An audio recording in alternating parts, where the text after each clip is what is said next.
Hello, everyone. Welcome again to another Renegade Con interview. Today, I am joined by Martyna Zych, and she is the community manager for World of Darkness. And I know that that may be scary to some of you, so I asked her to come along to kind of explain it to me so that, because I don't know much, I'll be honest with you. And I thought it would be great to have Martyna on to kind of help us understand a little bit about the World of Darkness and the board game and how the RPG and how they all kind of work together. So welcome, Martyna. How are you today?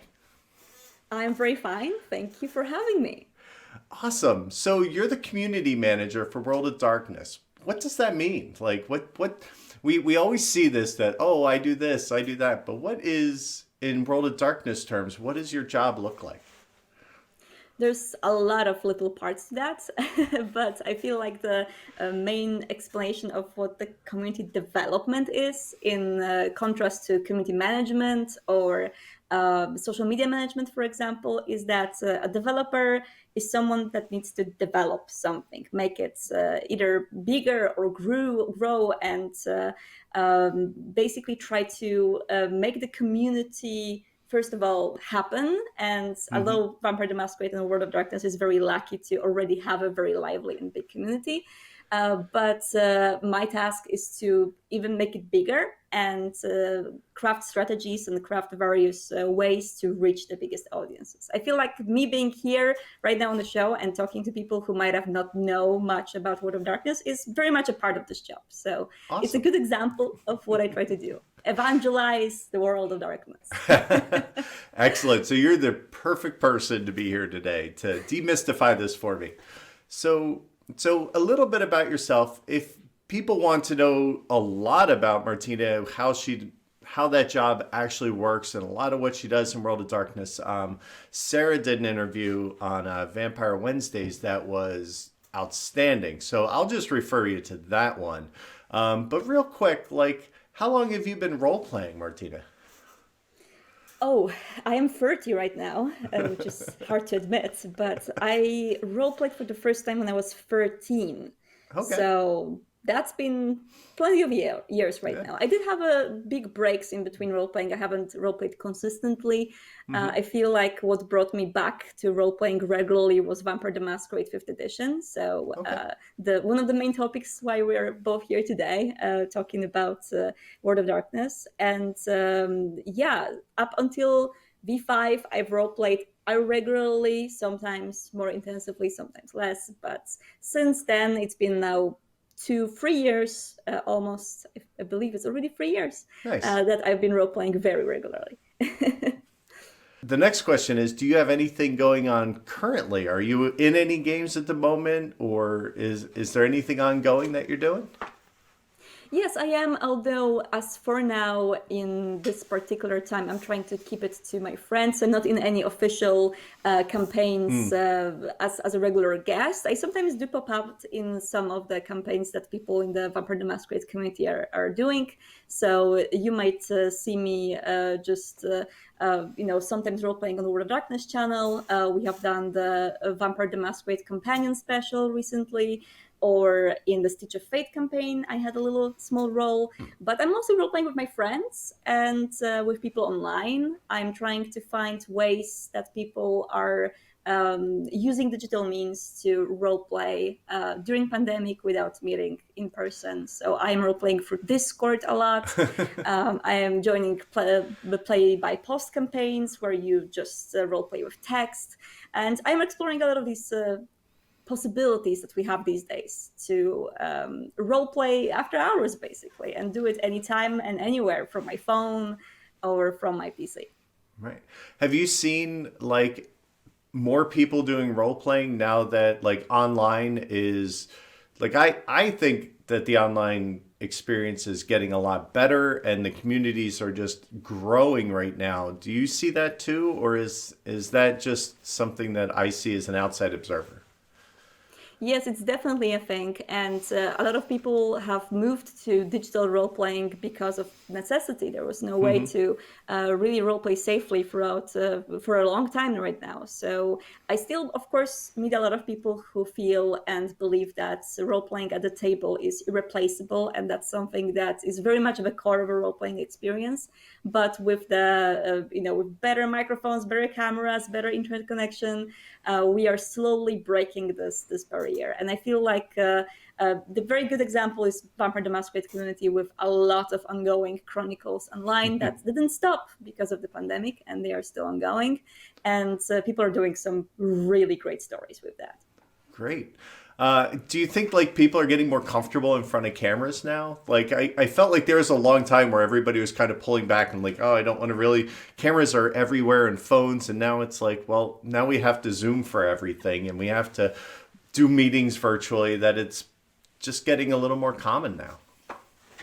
Definitely. I feel like I saw it very nicely at work. I was, of course, used to cameras because I've been streaming for a long while. So it was kind of a new experience for me to see many people who weren't used to that. But back when I joined Paradox in March and we started to have these remote meetings through Zoom or other communicators, people started to have tons of hardware issues, and the microphone is not working, the camera is not working, and it was always something. And now when I join any meeting, there are people with some custom backgrounds and some LED lights and going all fancy. So yeah, definitely people got super comfortable with that. It's still, for a lot of people it's not the same. It's not better than working with people being around us, but we've been adjusting. Humanity is pretty good at adjusting to various circumstances, and this is one of the examples. Yeah, absolutely. So you've said you've been playing since you were 13. So most of your, pretty much your whole adult life. Have you found role playing has given you any skills that, you use in everyday life? Yes, I'm not sure if even everyday life, because I don't want to pretend to be someone else than I am. That would be not very healthy. But I feel like when it comes to general skills that come with it, of course, English is something that improved significantly for me since the time I started role playing with people from around the world. And with V5, that was a must, because it's just recently Vampire the Masquerade is available in Polish in the fifth edition. We had the Polish release, but in my language, we didn't have V5 for a long time. So I was kind of forced to roleplay in English with my friends from abroad, and that's for sure expanded my vocabulary, made me more comfortable with a lot more phrases and a lot more ways of expressing myself in English. So that's Right. great. And I feel like playing by post, so role playing through writing, also helped me a lot to develop my writing skills. I was very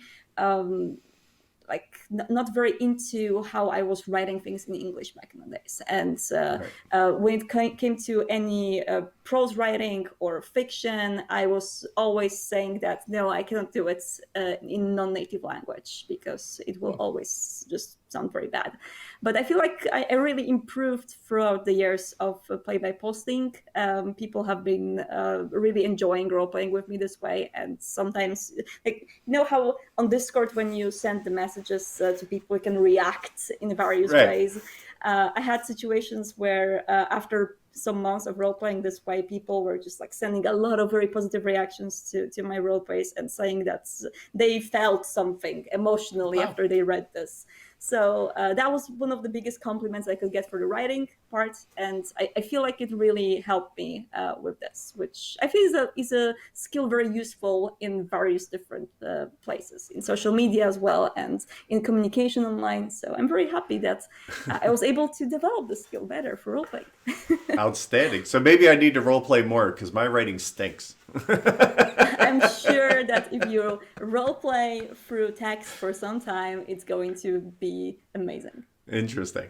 I never thought of that. The role playing through text is it's a even a different door that I've never thought of. So that's amazing. Awesome. So let's kind of transition into the actual world of darkness. So I'm going to assume that maybe some people at home are a lot like me, where we've played our Rivals game, and it's a lot of fun and it's a very interesting world, but I don't think we have the background of the world, and I don't think that we understand it as well because we're only seeing a very small part of it. So I'd like to kind of walk through and find out like what this world is like. So what is the world like, and how would you suggest like somebody start to work their way into it? Because it's big. It's very big. It's very old, to use that term, because there's a lot of material out there. Where should we start? I feel like this is one of my favorite questions because I feel like if I would work in any other possible field, because I am a fan of many different fictional worlds. I am a fan of Lord of the Rings and cyberpunk, and there's a lot of these fictional words that I would love to talk about, but to explain Lord of the Rings, I need to talk about the whole world and the geography and the races and the languages. But when I talk about World of Darkness, it's so much easier. It's just our world, but with the secret layout on top of it. And I feel like it's extremely easy to imagine, and it plays very well with the maybe not the childhood, but the teenage fantasy that a lot of us had when we were younger, that there's something deeper, there's something hidden around us that we don't know about. And maybe that something is extremely interesting and enticing. Maybe it's dangerous. And we don't really know whether, we read the stories about some creepy occurrences, some things like, for example, Slenderman or Yeti or UFO sightings. Okay. And we keep on imagining that there might be something more out there, but we never have any proof of this. So in World of Darkness, we look at the same world, but from the lens of behind the curtain. We are one of these monsters. We are one of these mysterious, hidden entities that are inhabiting this world, hiding from mortals. And the world is exactly the same, but it has this layer that makes it so much more interesting. Very cool. So it's called Vampire the Masquerade. Is that the masquerade that it's hiding behind the curtain of everyday life? Exactly. Masquerade is a term that vampires came up with centuries ago. And this is the term that basically means trying to masquerade, trying to portray themselves as mortals, behave as mortals, and try to blend in with the regular world, which is extremely difficult these days because we are living in the age of cell phone cameras, we are living in the age of CCTV everywhere, and people can anytime just pull up their smartphones and put the video or stream on and show some unexpected occurrences to everyone. And that's why being a vampire is not easy, and it's very difficult, especially in the 21st century. But they are still making it somehow and still surviving. And one of the reasons is trying to uphold the masquerade and trying to hide in between other mortals. Interesting. So is the World of Darkness only about vampires, or are there other supernatural beings? I mean, like you mentioned Slender Man, is it just, do you just take vampires against that, or what's going on? I feel like there might be various World of Darkness explanations of what Slenderman could be in the World of Darkness. So I think it's a very good topic. But there are other creatures inhabiting the World of Darkness. I feel like the very interesting part of it is that no matter what kind of a creature in this world you are, no matter who you are, you never really know everything. It's always somehow there's something to discover. So as a vampire, you might know about the existence of werewolves, who are by default the very big enemies of vampires. So werewolves do exist as well, although you don't have to know about them either, because maybe you spent your whole life in the city surrounded by other mortals and vampires, and you think that this is the only thing there is. There might be ghost sightings, but whether you believe in ghosts, it's a different story. So there are other creatures, of course, and World of Darkness is, if you know World of Darkness for a long time now, you might be aware that the variety of these different inhabitants of the World of Darkness is big.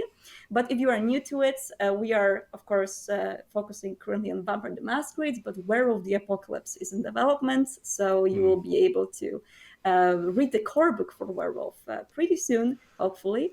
And also there is a very first World of Darkness VR game coming, which is focusing on Wraith.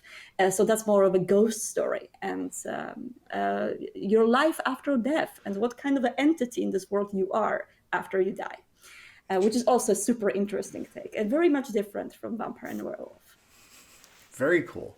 So within Vampire the Masquerade itself, when we play Rivals, the card game, and we see all these factions, are factions kind of the way to start nailing down the identity of your character? Is that kind of a framework? And how should I begin to choose, what I should be? That's a very good question. I feel like there are a few things that you can identify yourself with when you start playing vampire, when you try to craft your own vampire or try to imagine yourself as a vampire in this world. Factions are one of them. Factions are more of a political groups inside Vampire the Masquerade. So that's Camarilla, which is more of a vampiric government. So they are kind of the vampiric status quo. And then there are the Anarchs, which are rebelling against that, who want freedom and so want to set up their own rules. Then you have people who are unaligned, some minor factions. There's a big political ground here to cover, but it's not something that the starting player has to really bother with.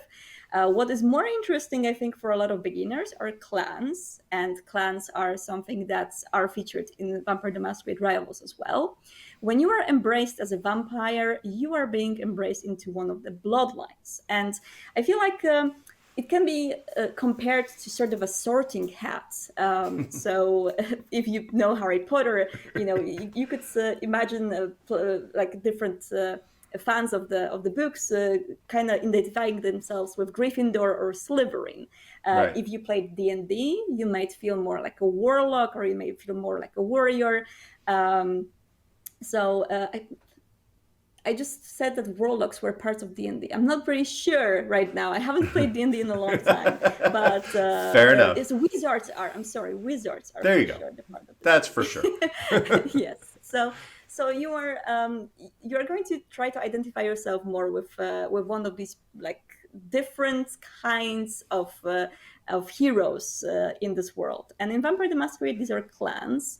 And clans are, I feel like, a super interesting separation of the vampires, which is in majority inspired by pop cultural definitions of vampires, and so what kind of vampires you may know from movies or from books or from any of the vampiric materials available throughout the ages to us. But also it explores some new topics, and some clans are, I feel like, kind of hard to put on the map of existing vampire like fiction and references, but are very interesting in Vampire the Masquerade world. So there's a plenty to choose from. Okay. So I guess it's possible too for someone, if they have a favorite vampire movie, say, where there's shiny vampires and things like that, it's possible for them to kind of be able to play with that system, or somebody who has more of a Bram Stoker kind of take on things could play that way. So it's a very flexible way of playing. Definitely. If a player wants to be more of a sexy, alluring, Unrise type of a vampire, I feel like these kind of players would very quickly align themselves to Clan Toriator, which is focused on beauty and on trying to blend in with the mortals as this beautiful beast. And then if you are more of a Dracula fan, the classical Dracula, that would be Clan Simitsi. And if you're a fan of the classical Nosferatu and you want to your looks to be a little bit more distorted by your vampiric bane, that would be Clan Nosferatu. A very easy association between the name and the clan itself. Very cool. So if somebody's new and they want to start exploring the system a little bit, because there is so much out there, what would kind of be the first one or two things you would kind of direct them towards? I feel like you can interact with World of Darkness and with Vampire the Masquerade without essentially, immediately spending money on any of the products. There's a lot of places where you can try to get into the vibe of Vampire the Masquerade. We are working on a lot of channels through which we are reaching our community. We are, of course, on social media. We're working on Twitter and Instagram, where we try to show the visual representation of our community and how they perceive Vampire the Masquerade. But we also have some other materials like Pinterest, for example, which has official boards that have mood boards for different clans and different locations within the World of Darkness. So if you are interested in clan, let's say Toriator, you can go to our Instagram and check out the mood board to get more or less the vibe of what Toriators are all about. We have that for all clans currently, so we are developing these to make sure that they're easy and approachable for new players. And of course, I always recommend to check out what community is doing, because there's a lot of videos out there on YouTube which are covering different clans and their lore, and also various different actual plays in which people are playing these clans and are becoming these clans themselves. The most known role-playing campaign is called LA by Night, and it's I feel like it's an absolute classic in the world of the online TTRPGs right now, and I'm so happy that we have this show to onboard people with, especially as it's very beginner friendly. You can start Right. watching from episode 1, and it's very open to beginners. And then after you want to reach a little bit more further and try out some kind of a product from Vampire the Masquerade, you can of course grab the book and read the core book, which is kind of like a Vampire the Masquerade Bible right now, and it will tell you everything you need to know. Or you can, for example, try playing a video game like Coteries of New York, which is, I feel like, a very good introduction to World of Darkness. If you are into visual novels, it's especially good because it's kind of like an interactive story that is written this way. Awesome. So, yeah. We have games, we have books, there are shows. So I feel like, one more thing I want to mention, because that's one of my favorites. We released the audiobooks last year, Oh, wow. 3 audiobooks from HarperCollins. They're called Walk Among Us. And if you have a free trial on Audible, you can listen to them for free. And they are free Vampire the Masquerade stories, which are just extremely good for people to get into this world. I fell in love with Vampire again through these books. They're really good. So, I mean, this one's kind of a curveball, but how hard is it for, say, somebody who really loves the system and loves the world building that, I mean, obviously there's so much thought into this. By the way, I love the idea of a mood board because that really helps give a feel, especially for visual people, right? Like you can tell me it's about beauty and things like that, but to actually see what they would define as beautiful, is it, to me, beauty could be a car, but is it more physical? And so I find that amazing. That's really smart. Thank you. But but getting back to the GM question, how hard is it for a new GM to this system to kind of be able to come in and run a campaign for their friends? I feel like it's much easier than a lot of other systems I've played, and I've played a few. There's, for example, the always this kind of a difficulty curve when it comes to the mechanics. So various different tables of how the spells work or how the general mechanics work in the game, they always sometimes complicate things and make things too mechanical. World of Darkness was always a storyteller system, so it was always very much focused on telling the story. And LA by Night shows very nicely how it can be played barely without any dice rolls. There are some dice rolls in the whole campaign, but not many of them.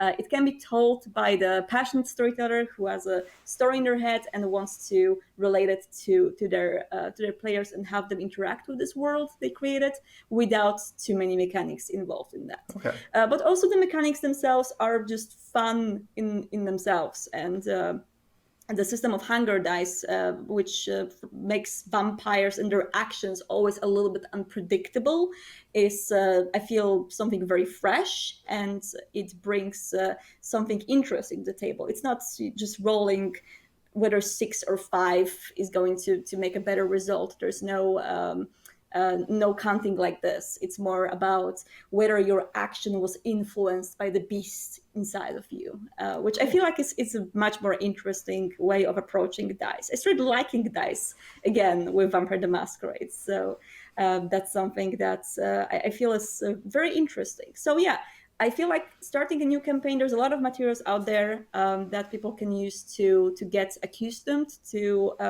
how to do it, and a lot of materials when it comes to stories as well. There's a lot of books available in which there are example campaigns. So I don't think it's that much hard, and I would risk saying it's much easier than in many other systems I know in the role-playing grounds. Awesome. This has been great. I've learned a lot today. So, thank you so much for sharing everything and giving me a primer course on the World of Darkness. This has been great. I really hope that you will start role-playing right now and we'll have yet another role player in the family.